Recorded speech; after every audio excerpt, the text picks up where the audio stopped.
the Travel Squad podcast. We're four friends that grew up together in the same small town. We followed each other to San Diego, and now we adventure the world together. One passport stamp at a time.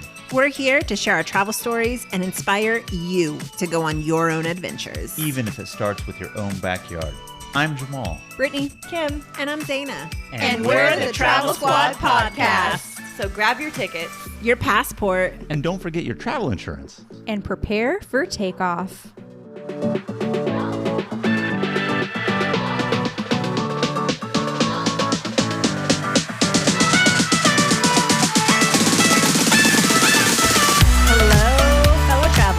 Hey, everybody. Welcome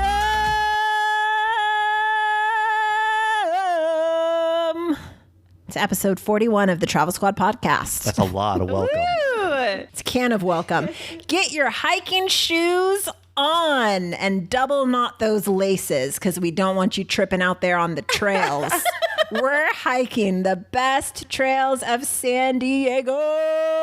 What? Yes. Hiking pole optional, but you know the squad is bringing ours. We wanted to bring to you more San Diego episodes. We already brought to you top 13 things you should do if you're a newcomer to San Diego, but this is all about hikes you should do in San Diego. There's so many different kinds. And you know what? This is especially close to my heart because I really started hiking and started enjoying hiking here in San Diego. And I don't know if it was just because San Diego has so many cool places to hike or if it's because Brittany was dragging me on all these hikes, but here we are. I fell in love with hiking in San Diego. When I moved to San Diego, it was a really good way and free way to explore San Diego and also a great workout. And of the 13 hikes that we're talking about today, I'm the only one from the squad that has completed all 13 of these hikes. Well, kudos to you, Brittany. Thank you. I'm just kidding. No, good for you. Woo! Round of applause for Brit. Well, with as much enthusiasm as Zaina brought in the intro, I'm equally excited about this episode because San Diego gets a lot of recognition for its beautiful beaches and its scenic coast. And even though we're going to be telling you about a few hikes along the coast, we are going to show you a different side of San Diego's natural beauty by taking you inland, kind of to the mountains and the hills and the desert areas of San Diego with some of these hikes. And I just want to give a good little shout out to one of my favorite San Diego hiking partners.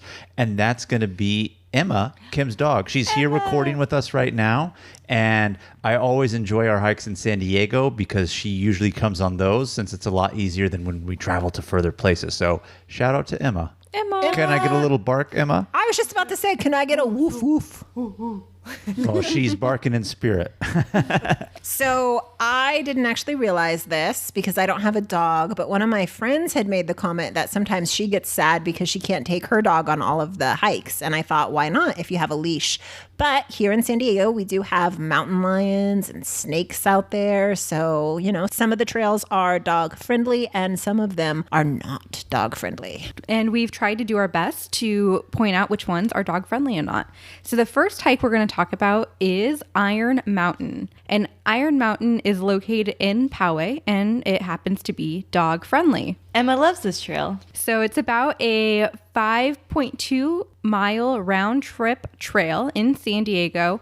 Elevation gain, you're going to get about 1,100 feet.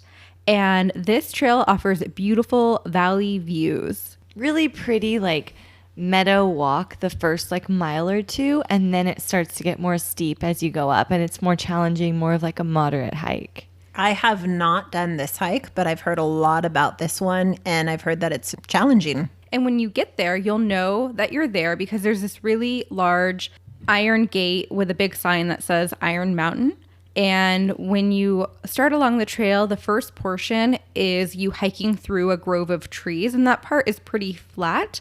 And then you go up into the higher elevations. This hike is really close to the famous Potato Chip Rock, which we're going to be talking about next. And so I feel like it's a little bit less crowded when you're at this hike. And there's also a whole bunch of other trails, if you've done this hike before, to other lookouts. So it's a great way to diversify your hiking portfolio.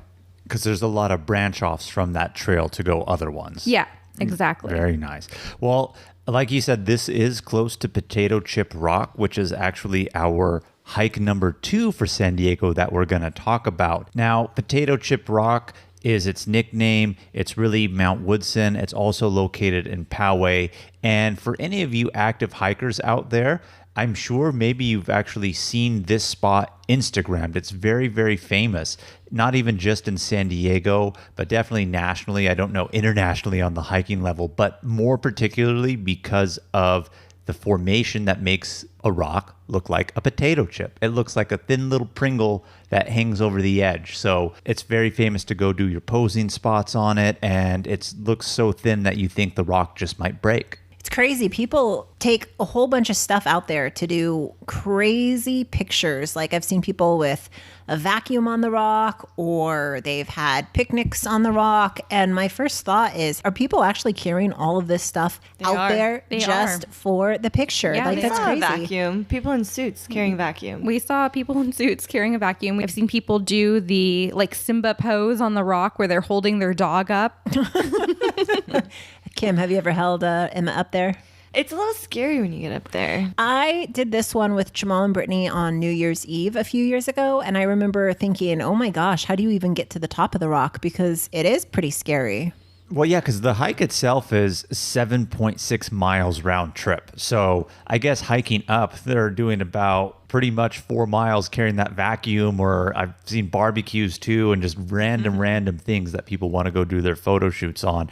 But the hike itself isn't necessarily terrible. It is rather longer. I mean, it is a steep incline, but It's moderate. yeah, but when you get to the climactic point of Potato Chip Rock, you really do have to climb like several boulders to get to that potato chip formation. So that's the difficult part that I think Kim was talking about, like putting Emma up there or anything like that, because You have to kinda you're struggling jump. to even get yourself up there, you know, because you have to really boulder over these giant rocks to get to it. Yeah, the first boulder you get to isn't hard to get on, but there is a crack between that boulder and the next boulder you have to get to. And so you either have to jump onto the next rock or lower yourself down in between the crevice. Kim and I have gone alone, and we're both shorties, and there was this guy there like helping us get from rock to rock. I don't know if we would have been able to do it if it weren't for him. That's the nice thing about when you get there, because the line to take a picture, if you go anytime after 8 a.m., is probably going to be about an hour wait. But you like hand your phone to the person right behind you and they take your picture, and the person right in front of you helps you get down from the rocks. There's like a little community vibe up there.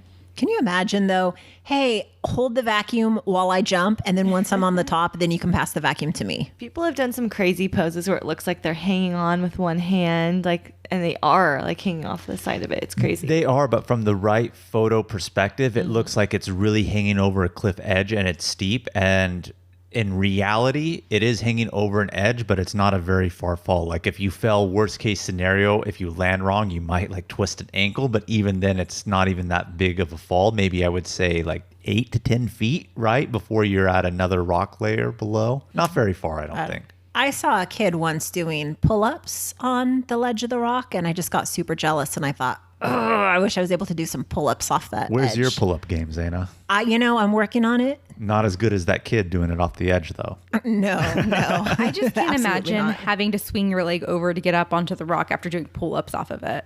Worst case scenario, he drops himself down. Like if you're hanging your body, you're not that far of a drop. Like I said, truly, you know, from the perspective, it looks like it really is hanging over an edge, which it is, but it's not like an edge fall that'll kill you. That's for true. sure. So Emma has gone on this hike with us before. So Dog it is friendly. dog friendly. And the elevation gain you're going to gain is about 2,100 feet. Another few tips is it gets really, really hot if you don't go first thing in the morning, and there's very limited shade.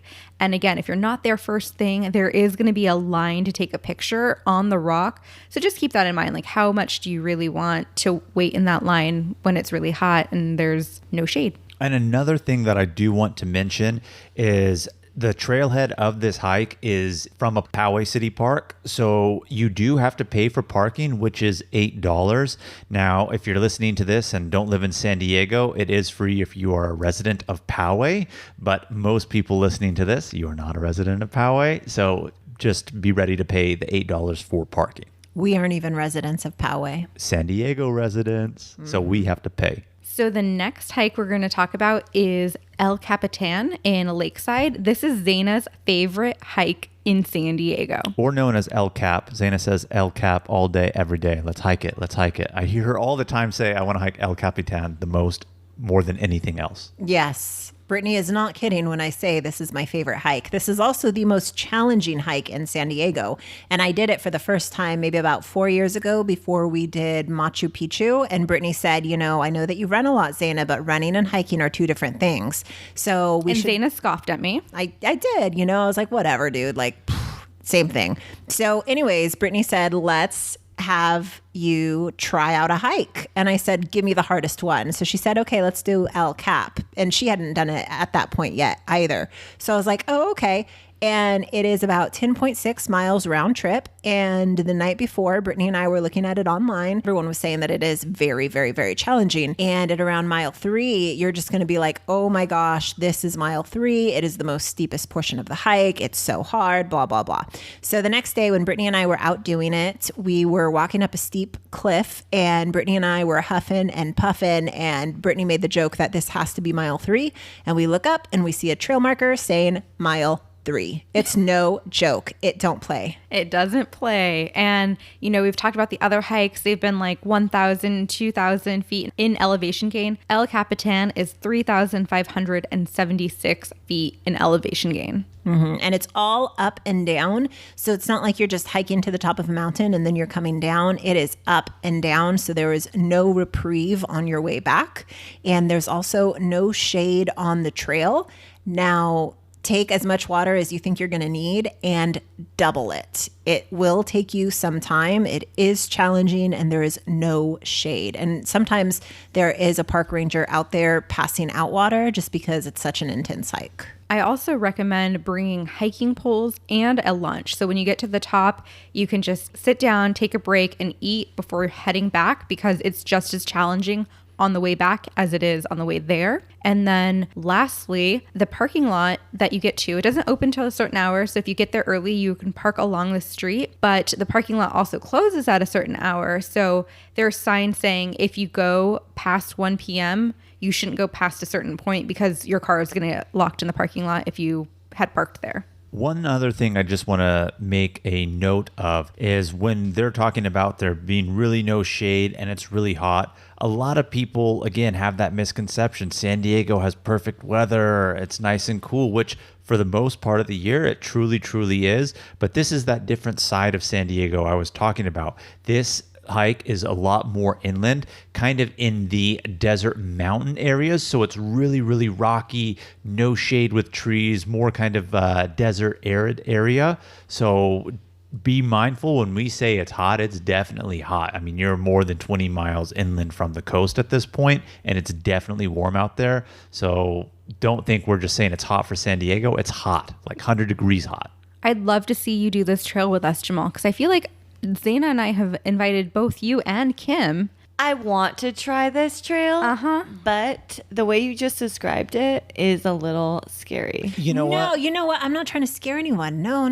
It's a great trail. This really is my favorite. I'm going to call your bullshit, Kim, because what's your motto? If it's not hard and over 5 miles, I don't want to do it. And here you are talking about a good one, and then you don't want to do it. But I'm down. We've all made points to go do it, but then when we have, it's either had a really heavy rain and then would be muddy, or certain circumstances has taken it away from the entire squad completing it together. But definitely a recommended hike for you guys. And El Capitan is more closely located to the city of Lakeside on the outskirts of San Diego. So, Jamal, why have you not done it and you're giving Kim shit? Because there are plenty of times where it's not raining and I'm like, hey, let's go do it. Well, I know we're talking about a San Diego one, but I'll say this all the time. I love to hike more when it's further away from San Diego, like national parks and other things like that. It gets my juices flowing more than local ones, but I'm giving Kim shit specifically because she's always talking about wanting to do hard hikes and apparently scared her with its difficulty. Our fourth hike is Devil's Punch Bowl. This is one of my favorite hikes in San Diego. It's also known as Cedar Creek Falls Trail, and this is about a 5 mile out and back kind of a trail. When you hike into it, you're hiking down into the watering hole where they have a beautiful little waterfall. Depending on what time of year you go and how much rain we've had, it could be flowing pretty well or it could be kind of dried up. So it just kind of depends on when you go. But the hard part about this trail, where it becomes a moderate trail, is on your way hiking out.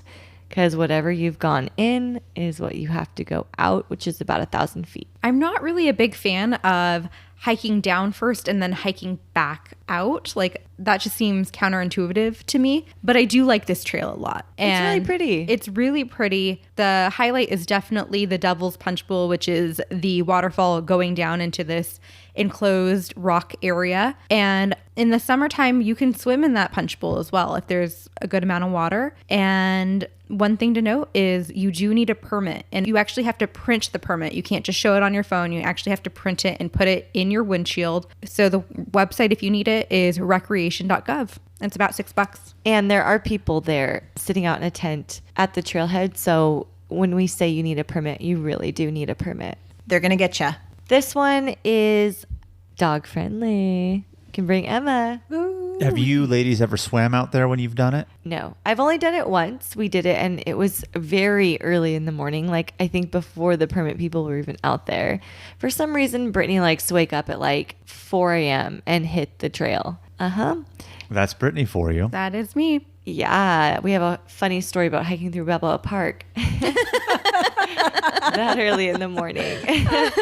But it was that early in the morning that we started, and I think it was winter, so it was kind of cold when we went. It was kind of cold, and we do say that there's really not a lot of shade along the way when you're hiking down, but when you get near the punch bowl, it is shaded and kind of like in a valley, so the temperature drops quite a bit.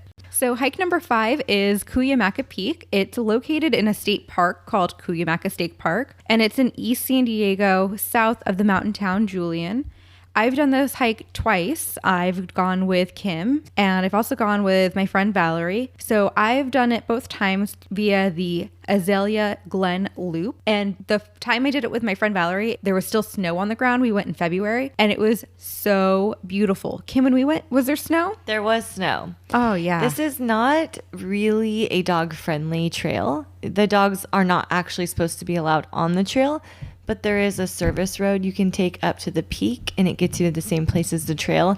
Dogs are allowed on that, which is mostly meant for the campers that are there. But Emma did go on this trail.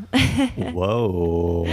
Rebel. That doesn't surprise me, Kim. Something we new to do. didn't know this until we got there. So we're passing this info on to you so you don't bring your dog. But we already had the dog, so we had to kind of stuff her down and get her in there. But Stuff her down and get her in there. In the backpack. No, she didn't stuff her in the backpack. Kim had her between her feet on the ground versus on her lap when we rolled through the campground. And you do have to pay to park there. So just FYI, it's $10. You have to pay to park at the campground. The trail itself is like 5.6 miles out and back. And it's the second highest peak in San Diego. great hike. Yeah. And when I say stuff her down and it was the backpack, we're not torturing Emma. There's been cases where she's hiked a little bit too much and I've opened my backpack and she's peeking out the edge of it and I carry her. So that's what I mean by that. And that's what I thought you were talking about on the trail. But Because she is your favorite hiking partner. of course, that's why I said it. Love Emma. I do recommend, because there are several trails that intersect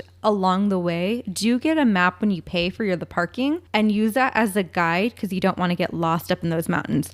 And the way that I've done it is I have taken the Azalea Glen Loop to the top, and then I've taken the Fire Road down, and it's been a really nice hike. So hike number 6 is going to be Stonewall Peak, and this is also located in Cuyamaca State Park.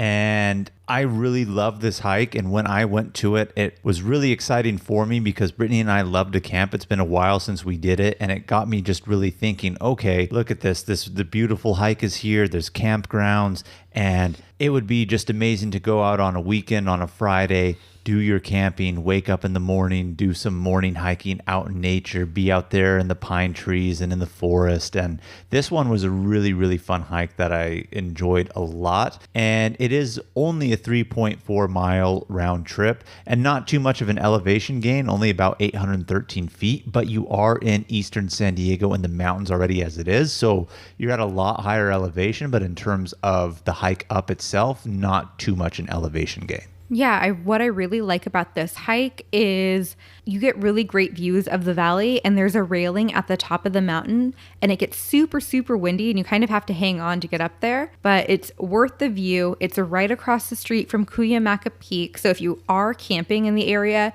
during that camping weekend, you can hit both peaks in one weekend if you wanted to. I've known people to do both hikes in one day. That's a little extreme for me. Wouldn't do that, but it's a great hike. And again, this is in Cuyamaca State Park. So just like Cuyamaca Peak, you will have to pay the $10 entrance into the park if you come on separate occasions. So number 7 is definitely a hike that has a special place in my heart. And it is Mount Gower, located in Ramona, which is definitely northeast of us. So reason being is this is one of the hikes that we used to prep prior to hiking the Inca Trail. And this is one of the first times that I met Kim. This is, pre-squad days. And I just remember Kim being really quiet. And I was like, Brittany always said that Kim is a pretty talkative person. Was it a classical Kim's hungover in the morning but still hiking the next day situation? Well, I'm not going to throw that out there. I'm throwing it out can't there. keep you down. I'm throwing it out there. Can't let a hangover keep you down. That was before her 30-year-old days. Right? Kim showed up with her roommate and a big ass burrito. Got to get a breakfast burrito. I mean, if you're going to be hungover, that's really the only thing that gets you through. And that's like a SoCal secret right there. Boom. So we went out and we did that trail. And the saving grace on this hike was I always use Runkeeper, which is an app, not sponsored, but it helps me track my miles when I do run. And it also traces your steps. So at one point we got super lost Not because super lost. We got lost, though. we got lost. Oh, we got lost. Big time. Well, we got lost at the top of the trail. And just before we get any further, this is a 9-mile loop. So when we were at its peak, there's a couple other ways down. And when we were at the top, we were trying to find the appropriate way down. And that's where we miscalculated our steps and Zaina's Runkeeper came into play. I pulled it out, gave it to Britt, and Britt was able to retrace our steps. But yeah, it is a little bit of an intense hike. I remember at one point we passed by some people and we asked them about how much farther we have left. And they pointed at someplace Pretty far away. kind of in the clouds. Pretty much in the clouds. Not even joking about that, right? So we all look to the distance to where she's pointing at, and every single one of our faces is just like, you got to be shitting me. And Jamal's face dropped. And then in a split second, as soon as his face dropped, he just goes, excellent, with a huge smile on his face. So props to Jamal for having a good attitude when everyone was like, you got to be shitting me. You know, everyone says sometimes I have a negative attitude. I do not. I was getting us through that rough hike with my positive attitude. I mean, To the clouds. to the clouds we go. It was a really nice hike. I haven't done it again. I'd like to do it again because it was a good workout. And just keep in mind that because you're out in the middle of nowhere in Ramona, it does get really hot. There's extreme heat. And this trail is actually closed in the month of August due to that heat. But this is also the trail we realized I could read a map well. And I am often our navigator when we're on trips together. One thing I really like about Mount Gower also is there's a lot of beautiful wildflowers that are out in that area in Ramona, and you see a lot of them on this trail. I remember when California had its heavy rains a while ago and we had those super blooms and everyone was going out and seeing the wildflowers that were growing. It wasn't obviously at that level, but just any normal time of year, when the flower season is in bloom, there are a lot of them out there. And it just reminded me of that when I saw the super bloom. I was like, everyone's going to see these ones close by. And it's like Mount Gower has them themselves. Our 8th hike on the list is Cowles Mountain. This one is definitely one of my favorites in San Diego because it's easy to get to.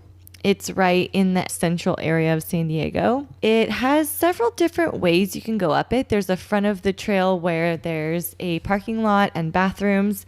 There's several different neighborhood access points where you can go up on different sides of the mountain. Keep it interesting. It has a summit of about 1,600 feet, and it is dog friendly. There's lots of dogs and lots of people, usually always. Well, this hike is always really, really crowded. And like you were saying, there's multiple ways up from the front side to the back side. Doesn't matter what way you go, there's always going to be a lot of people on it. And we are talking about San Diego hikes in this episode, obviously, but Cowles Mountain is actually the tallest within official city limits of San Diego. So this one, for that fact, is really popular. And you would think a lot of people do it in the morning, which they do, but I feel like it's a lot more crowded sometimes at night because a lot of people will go up there to watch the sunset because it gives you amazing, amazing views, 360 degrees of all of San Diego. And on a clear day, you could see into Mexico, you can see the ocean, watch the sunset. It's just absolutely amazing up there at Cowles Mountain. It's one of my favorite hikes because it's short and sweet and it's challenging. Round trip, it's only about 3 miles, but you gain about 1,000 feet in that 3 miles. And the panoramic views are great. Right below this mountain is Lake Murray, so you get great views of that. And then at the top of the mountain, like Jamal said, you can see all sorts of places in San Diego, including the ocean and also into Mexico. And they have like a little board at the top that points out other structures or other mountains to help orient you. And it's really nice to see while you're up there. I really like this one too because it's so easy to get to. It's not that far from central San Diego and it's quick and dirty. Quick and dirty, just like you like it. That's how I like it. My favorite trail getting to this mountain is actually from the backside. It's a service road. I feel like it's a little bit steeper and harder and a bit more challenging. And at one point it splits off. So you can either hook up to the front of the mountain, go up that way, or continue on this trail and just go up the back, which continues on as a service road. And just like a quick little shout out, if you continue through this trail to the next mountain, it's called Piles Peak. So you can do 2 for 1 if you want. Yeah, that's a great way to add it on, make it a little bit longer. And those 2 trails are actually part of San Diego's 5 Peak Challenge. It's those 2, the next 2 we're about to talk about, and then one more. Correct. And so if you want to participate in the 5 Peak Challenge in San Diego, you get to the top of the peak and you take a picture in front of the sign. And once you've completed all 5, you kind of get like a little honorary mention or something.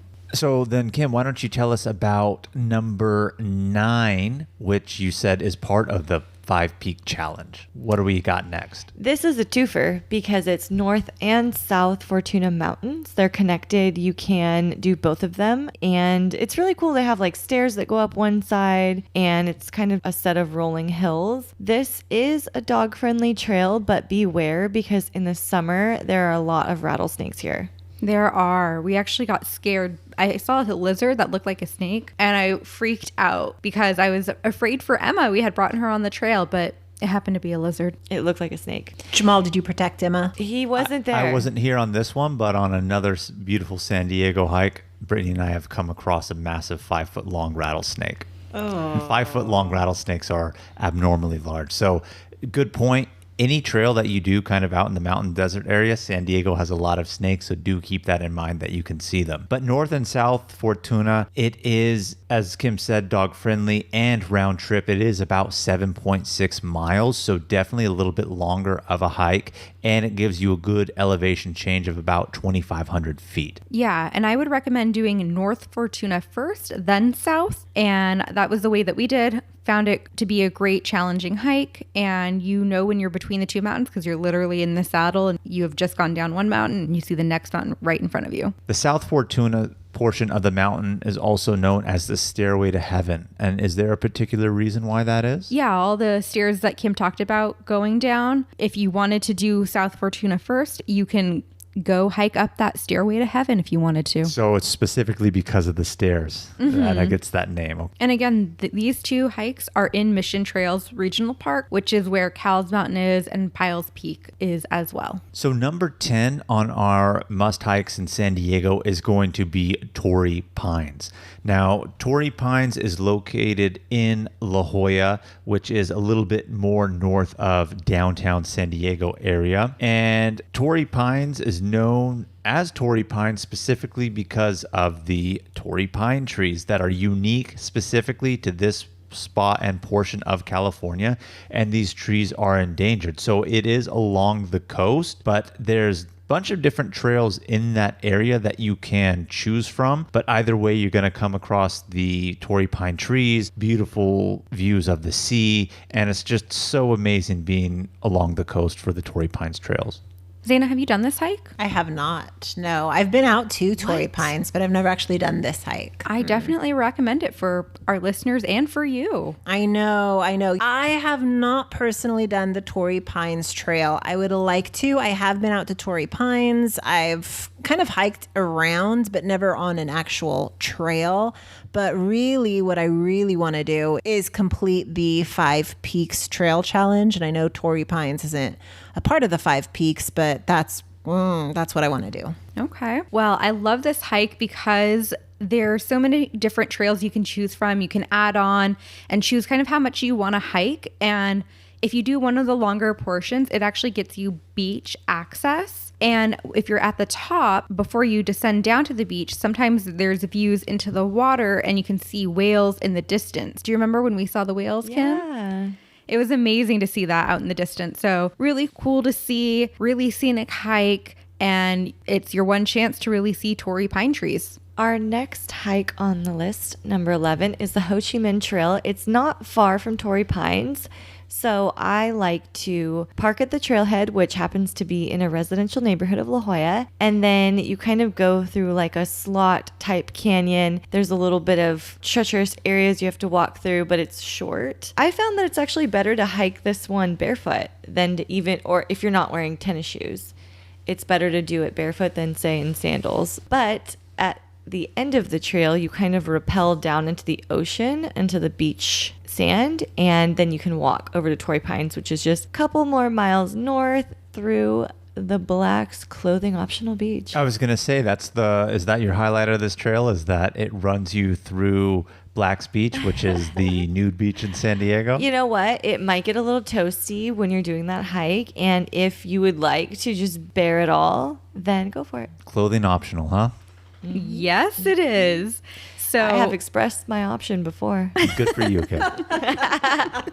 So it's only pretty much like half a mile round trip on the actual trail to the beach, but you can add on at the beach as much walking as you want to do. It's a very good workout. If you do Ho Chi Minh, walk all the way to the beach to Torrey Pines, walk around Torrey Pines and walk back, that is a good day. Yes, it is. So I actually have a little story for you guys. While we were on this trail, Kim said that there was a few treacherous parts, and she is correct. At one point, there was a little bit of water on the trail and it's like a steep cliff edge, and I slipped on it and I fell, and I didn't know if I was going to... She kept sliding. I kept sliding. I didn't know if I was going to stop or not. I was like reaching out to grab her, grab onto me, and she kept going. Like, and then, so I landed hard, and then we had to rappel down, and because what I landed in was wet and muddy, I had this big ass mud spot on me. I was wearing yoga pants. So when we got to the actual beach, I got into the water to get the mud out of my yoga pants, and I had a big ass bruise, probably the size of a cantaloupe, on my leg for a few weeks. You know what? It happens to the best of us, because if you back up to the Mount Gower Trail, I remember that you guys were all a little bit ahead of me. And what I'm talking about is we're going down a switchback and you guys are already on the next one and I'm finishing it up, right? So not too far ahead. But in any case, I'm going down and all of a sudden I lose my footing and I don't know what happened, but I'm about to trip. So I start to run down the trail because I can't stop myself and my hands are kind of flailing and I'm like, ah! And finally, like I'm able to get myself to a stop. And there are two people who are coming up the switchback. And one of the guys looks at me and he's like, "Are you okay?" was there a bee, because of the way that I was flailing around. And I just kind of laughed and a little bit embarrassed. And I'm like, no, I just, you know what? I lost my footing and I couldn't stop. And I don't know why I didn't just say, yes, there was a bee. It happens. I guess it does. So the next hike we're going to talk about, number 12 on our list, is the Three Sisters hike. It's located in Descanso. My biggest tip for this hike is bring a good car, preferably with like 4-wheel drive. Don't bring your tiny little Honda Civic like I did. About a mile or maybe more than a mile up until the trailhead, it turns into a gravel pathway that you're driving down, so you can't drive fast and it gets a little bumpy. It does. It's very hard on a tiny car. So go out with a truck or a Jeep or any other 4-wheel vehicle. So in terms of hiking round trip, it's only about 4.2 miles out and back, and you only gain about 1,000 feet. And this trail is one of the trails where you hike down into the falls, and then on the way back, you have to hike out. Immediately when you start the trail, you go straight down. It's like so steep. I remember starting this and thinking, I don't want to do this. I don't want to do this. I know we just drove all the way out here, but like, I don't want to do it. But I did it. Because I would have killed Kim if I drove all of that way and my car had trouble and she backed out. It was scary. This is also a dog-friendly park. Did Emma come with you on this one? She did. And so how did she handle the steepness? She was okay. And there's a lot of places where you have to boulder. So it doesn't seem like a lot, right? 4.2 miles, 1,000 feet gain, not that big of a deal. But it takes so long because it's not really a pathway. You have to boulder over things. The only way you can kind of realize the right way to go sometimes is from a spray painted arrow on a rock. That's true. It's not a legit trail. So I wouldn't recommend it for large dogs because there's one part where you do have to rappel down a rope, and Kim and I had to pass Emma down once one person got down there, and then same thing on the way back. So it'd be a little bit more difficult for a larger dog, I think, and even for a smaller dog. So although it's dog friendly, probably not the easiest to do with the dog. Of all the hikes in San Diego, this is the one that I always hear being the most dangerous in terms of people passing out and having medical assistance come out. Yeah, because there's not a lot of shade on your way down. And then, even if you start early in the morning, let's say you start at 8 and it takes you an hour to get down there and you stay for a little while near the falls, because the end of the trail is 3 waterfalls into an area. Hence its name's Three Sisters. Exactly. And the waterfalls make it worth it, but a lot of people go down there, eat, sometimes people drink, and they stay down there for a while, and then you have to hike out, and the hike out is steep. So by this point, it's typically later in the day, let's say anywhere from like 10 a.m. to like 2 p.m. I love how 10 a.m. is late in the day on Brittany's scale of hiking. But like the sun comes out during those hours. We went in December and it did rain on us, but even when we got to the falls, it was hot. It was hot. Yeah, it's literally in the middle of desert San Diego. So anyways, that's why you hear people have had to be rescued, and it's so steep. But definitely be mindful when you go out there. It is a very nice hike and definitely worth doing for sure. Just know your precautions and don't be silly when you're down there and drink a lot to where you're already dehydrated and it's difficult to get out. Exactly. So our last hike that we're going to talk about is going to be number 13, Tecolote Canyon, located in the Bay Park region. Now, I like Tecolote Canyon for 2 reasons. 1, the hike, but 2, I like to golf, and they have a lovely golf course out there. But we're not talking about golf in this one. We're talking about hiking. So why don't one of you ladies tell us a little bit more about Tecolote? This is one of my favorite hikes because it's really easy to get to. It's super close to Mission Bay, very central part of San Diego. And there's parking always. And it's a set of rolling hills. So total anywhere between 6 to 7 miles, but you can make it shorter or longer because it's along a canyon that stretches on for a long time. But when we do it, we normally start at the Tecolote trailhead and then we hit about 5 or 6 rolling hills before we turn back and do the exact same thing coming back. So it's super steep up, super steep down, and it's just like another quick and dirty one. Yep. I have Kim loves those quick and dirties. Oh, yeah. I have not done this one, but this is one that Brittany tells me that I should do because it's near my house and I can go out and run up and down the hills. It's a nice one to do before work. Yeah. You can do it before work. And what's great is the first 2 miles before you hit the hills, it's pretty flat. So like you could run up until you get to the hills, There's a lot of runners. Yeah. Run up, run down. And like Kim said, these are sets of rolling hills. So you've gone one way, now you have to turn around, and the back sides are just as or even more steep than the front side. Are there a lot of coyotes? Haven't seen one. Never seen a coyote out there. Okay. Wouldn't be surprised though, Zaina. Mountain lions, bears. I don't know maybe? about mountain lions, but probably some coyotes. Yeah, it's a really good local city hike. Just wear shoes with good grip because it does get steep. I remember Kim wore tennis shoes once and she was just like inching down the little hills while we were going down. Slipping and sliding. So I have a question for you guys. It's not on here, but you guys were talking about doing an early morning Balboa hike. I think I know the story, but share it with our listeners. So, like Jamal was saying, I don't like to do a hike unless it's difficult. Even moderate hikes, I'm like, waste of time. Because I want it to be a workout too, just as much as nature. Unless it's El Capitan, at which point it's too much There's for a you. point of too much. Yeah. Unless it's 16 in Kings Canyon. So Brittany found a new hike for us to try. It was a little difficult, right? No, you actually sent me the web link. Oh, it was me? Yeah. You put this one on me? You sent me a link to difficult hikes in San Diego, and we were going to go down the list. And that was one listed on there, the Balboa hike. Was it 5 miles or was it more? I think it was actually more than 5 miles. 9 miles maybe. So it's a pretty long hike. So we start at the crack of dawn. The sun has not even rose for the day. What is this, 5 a.m., 6 a.m.? It was like 5 a.m. Dang, get those 9 miles Can in. you believe this? So we show up. We literally start in Balboa Park, and it's a walk through the park. So we're walking next to a bunch of passed out homeless people snoring. On the park grounds, like on the grass. And we're just like, Everywhere we turn, like, whoa! And the sun is not up. We're just a bunch of psychos wearing hiking gear walking through Balboa Park before dawn. Did you complete the 9 miles? yeah, We did. were like, oh, I wonder if it's going to start getting hard. And we're like 6 miles in, like, is it going to start getting hard yet? It must have just been the length that made it difficult. Yeah. Uh-huh. That's crazy. I think it was just the length around the park that labeled it difficult, but it was definitely a walk in the park. And we did not need to get up at 5 a.m. before the sun rose to complete it.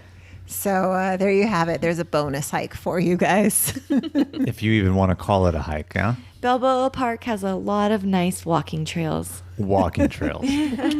Real quick before we get to Kim's favorite part of the episode, which I'm excited about, but why don't you ladies tell us what your favorite hike is of these 13 that we mentioned? I would have to say El Cap. I love that one. It's so challenging, and I get off on challenges. I like it. My favorite is Cowles Mountain because it's quick, dirty, easy, challenging, fun.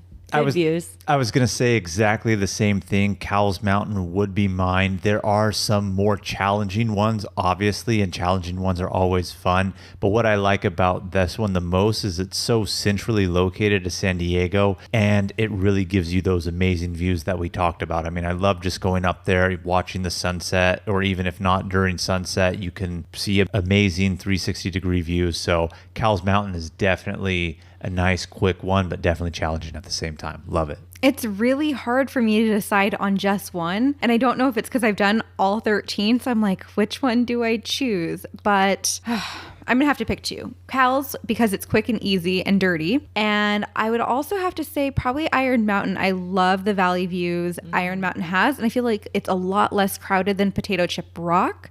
So I really enjoy that hike. All right. I think it is time. Questions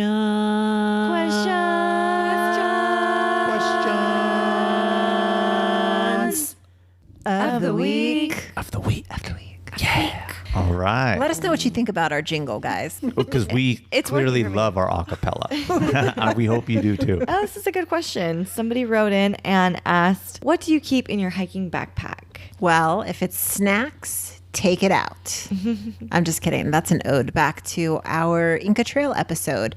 But yes, we actually do have snacks in our hiking backpacks. The That's reason very you important. need snacks is because if you go back and listen to our Sequoia National Park episode, when you accidentally get lost and a 7-mile hike turns into a 16-mile hike and you have to ration a banana and a banana flavored stale bagel half, you're going to wish you had snacks. Always keep snacks in your hiking Water. backpack. Water. I always make sure to keep some toilet paper in a plastic bag in my backpack. You never know when you're going to have to go out in nature. Toilet paper is crucial. Absolutely. That and some baby wipes. I also pack in that little bag a disposable bag so that you can put your trash in it and carry it out. Yes, please don't be an animal. Take your trash out. You know? We like to bring hand sanitizer in case you eat or you have to use the bathroom on the trail. And then also important are gloves. Zena always brings their gloves. Not for Zena necessarily, but Zena's just reading off the show notes. I am, and apparently. I'm just like, I don't know why we have gloves on. It's here. a message because for you. I'll tell you what, Zena, I remember a couple hikes where I've had to give you my gloves because you've come unprepared and I just didn't want to hear you bitch. So gloves is a mental note for you to take on. Huh? I think I actually put them on the show notes.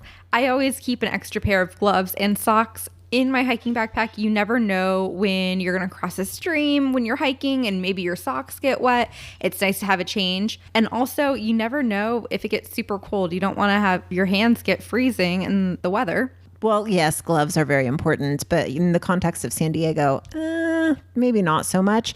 But socks, yes, you are correct, because remember when we were in Lebanon and on our first day, Waleed took us out to the mountains? I was not prepared with shoes. My socks were soaked. And then at one point we were going to get out and go someplace. And I said, I'm going to stay in the car because my socks are soaked. And Waleed had an extra pair of socks and he gave me his socks to wear. Exactly. Got to be prepared for all situations. And then those socks got wet too.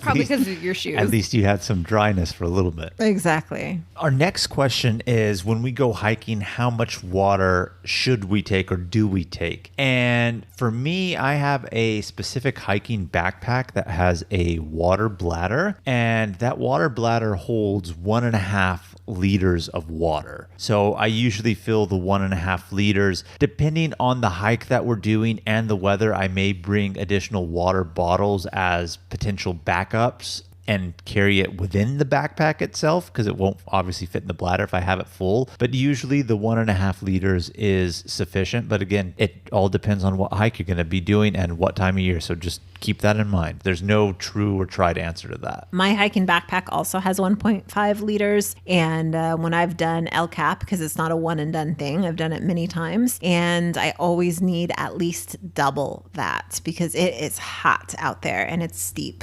Yeah, I was going to say my water bladder has done me well for every hike except for El Cap. We have fallen short on water supplies on that hike before, Zena. And that's why, if you remember when we were talking about it, you said even sometimes rangers are out there giving people water. Oh, yeah. When we were out on El Cap once, Brittany and I still had a little bit of water left. And as the ranger's going by, he's like, do you guys want some water bottles? And Brittany was like, no, I'm good. And I took one, even though I didn't need it. And then pretty soon we needed that last bottle of water because Brittany and I both went through everything that we had because it goes so quickly because it's just so unexpected. And so Brittany and I shared that bottle of water.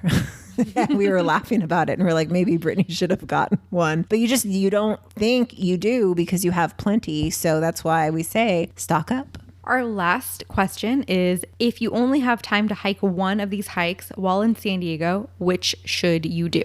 And I guess we maybe kind of answered this when I asked earlier of the ladies and we talked about which ones our favorites were, but not even the fact that this one is my favorite. I will say again, Cowles Mountain, just because if you're in San Diego, it's centrally located. You don't have to go far. You don't have to invest a lot of time. So again, if it's a time question of you only have one, I would say Cowles. And and the view is an amazing payoff. So short and simple and definitely easy on your time. I don't know. I think that whoever is asking this question, it really should come down to what do you value more? So like Jamal mentioned, time, or are you out there for a view? Because Torrey Pines is a really nice view. Are you out there for the Instagram? Because Potato Chip Rock is iconic for that. So it just really depends on what it is that you want to do. If I had to choose just one and I was visiting San Diego, I would probably say I would pick Torrey Pines. I would too, because it really is the most beautiful one. The ocean is so pretty down below it, and it's like not a hard hike. So you can park, pay the $10, and then walk the trails and enjoy the beach. And it's really, really pretty part of San Diego. And that's one Hit thing up Black's Beach. Yeah, you can hit up Black's Beach. But